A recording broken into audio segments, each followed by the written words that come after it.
Speech. This is lesson 7. Reading for the last unit was very short, but I thought it really explained what a dramatic pause was. If you have a really big main point, it's so important to pause before you introduce it or between two different subjects. If every point is its own individual subject, then I would pause before introducing that next point. A transition pause is helpful for the audience so that they know that information is finished, I'm moving on to my next information. And of course, it gives you a chance to look at your notes and take a moment to organize what you're thinking about. Okay, today we're going to talk about filler words. What are some filler words? And like.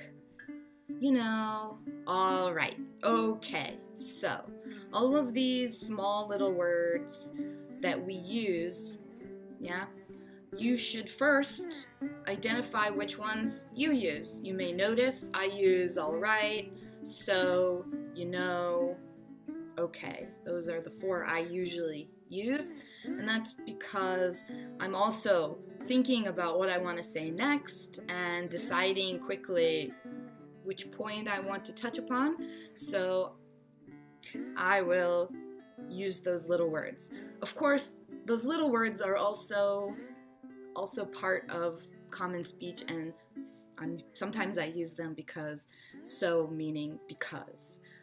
If you do A, so you should do B. Because you did A, so you should do B.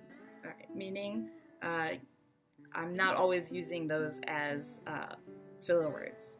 I'm sometimes using them as actual words. When I do the subtitles, I will take out all right, so when it's not part of the meaning. So suddenly those words do not appear there. Please know that's because it was a filler word and I shouldn't have said it. Let's learn what you should do. So first, record yourself doing your presentation with points, not with sentences. If you're reading your presentation with sentences, I want to tell you that you should memorize those, and in order to remember the order, you should just have points to help you identify how often you use filler words. You can't be reading. You have to be trying to explain the point. When you're trying to explain the point, you're trying to think quickly. When you're thinking quickly, you are using filler words. You have to record yourself not reading. If you don't have a presentation anytime soon, then feel free to use one of my speaking challenges, giving an opinion. On the homework sheets, there's a speaking section. You can answer those questions. If you don't want to do a whole presentation, that's fine. Just say what the question is, say what your answer is, and if you can, try to make a follow-up question that you would ask someone if you were talking to someone. So first you have to identify how often you use them. You should know which ones you use because then you can change them. What do I mean? I mean, if I use so, all right, okay, and instead of using those, the reason they're so annoying is because you keep saying the same thing again and again. And I know it's not part of your speech. I know it's just you making time to find the next word. That means if you change the word that's your filler word, if you change it with a few other words, people won't notice it as much. If you can't break the habit of always using those filler words, at least reduce it a lot by using different vocabulary. Instead of so, I can say I mean, or that therefore, or there's lots of words to change for so. On the other hand, for the word okay, all right, right, there aren't that many choices. You have to drop them. You have to stop saying that. Okay. Instead of saying okay, I should say nothing. Just pause.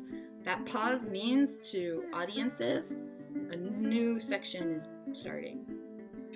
Another way to stop using so many filler words is to slow down. Part of the reason you're using filler words is you're moving, you're talking, you're making noises with your mouth, your brain hasn't caught up and doesn't know what to say next. That's fine. Slow down. If you're speaking more slowly, you have more time to think about the next thing you want to say.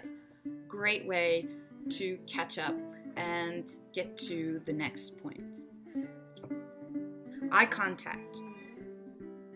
When you're looking at somebody and you see their eyes looking back at you, you're less likely to say those little filler words. When you're on the phone, you'll notice maybe even in your own language, you may say filler words a lot more. When you're presenting, remember, you're the only person talking. Just try to make eye contact with people in the audience, like we said, 5, 10, 15 seconds. You can do it. I know you can. Practicing, of course, practicing will help you reduce filler words because those words are there to help you catch up with what you're trying to say. The more you know what you want to say, the easier it will be to avoid those words. We don't always have time to practice, and sometimes somebody asks us something in the middle and we change our mind or we change the direction. Whatever happens, it doesn't matter the reason.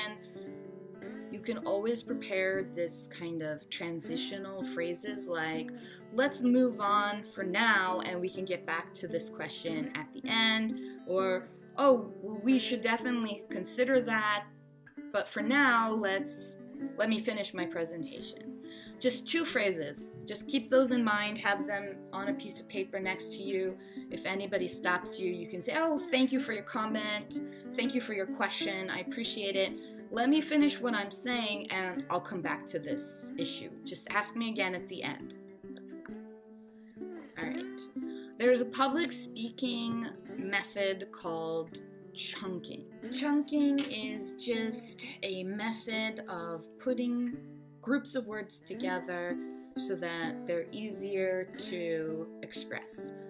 I'm going to post an article about it and a video about it in the information below. If you're interested in learning how to put chunks of words together, it's usually used as a way to remember things. So you group certain things together and you say that group and then you can move on to the next group. That's why it's helpful to have points. Each point has a group memorized with it. Chunking. Another is using hand gestures to keep yourself focused, keep the audience focused, but mostly to help you so that you don't forget what you're doing.